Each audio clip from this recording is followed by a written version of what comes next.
মা, ওই যে আগের সপ্তাহে তোমার মাসির মেয়ে রিয়াদির বিয়েতে গেলাম না, ওদের লাভ ম্যারেজ তাই না? হ্যাঁ, কেন? দেখেই বোঝা যায়। বর আর বউর মধ্যে বন্ডিংটা দেখেছো কি সুন্দর? তুই একদিন দেখে ওদের বন্ডিং ভালো সেটা বুঝে গেলি? না মানে পাশের বাড়ির রাহুল দাকেই দেখো না তুমি, ওদেরও তো লাভ ম্যারেজ। বিয়ের কতদিন হয়ে গেছে বলো? আজ অব্দি একটু ঝগড়াঝাটি শুনেছো তুমি ওদের মধ্যে? ওদের বিয়ের এখনো 10 দিনও হয়নি। তারপর দেখো লাভ ম্যারেজে দুজনের মধ্যে এতটাই ভালোবাসা থাকে যে বাড়ির সব কাজ দুজন মিলে ভাগ করে করে নেয়। ধরো বাড়িতে কোনো গেস্ট আসে, তখন কি হবে? ও বাজার করবে, আমি ঘর গোছাবো। ও রান্না করবে, আমি খাবো। এই ওটাকে ওটাকে ওটাকেও না, আমি তো জাস্ট এমনি বলছি তোমাকে। আর লাভ ম্যারেজে জানো শ্বশুর শাশুড়িরাও খুব ভালো হয়, মানে পুরো একদম মা বাবার মতো ভালোবাসে। কবার লাভ ম্যারেজ করেছিস তুই যে এত সব কিছু জানিস?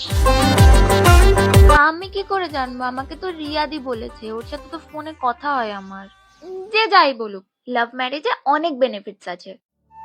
শোন, লাভ ম্যারেজ হোক কি অ্যারেঞ্জ ম্যারেজ, স্বামী স্ত্রী দুজন দুজনকে সম্মান করাটাই আসল, বুঝলি? কখনো কেউ কাউকে বাইরের লোকের সামনে কটু কথা বলবে না, এমনকি ঘরে যখন দুজনের মধ্যে ঝগড়া হবে তখনও কেউ কাউকে অসম্মান করবে না। তোর বাবা কিন্তু আমি চাকরি করি না ঘরের কাজ করি বলে আমাকে কখনো অসম্মান করেনি, কারণ তোর বাবা বোঝে যে ঘর সামলানোটা অতটাও সহজ কাজ নয়।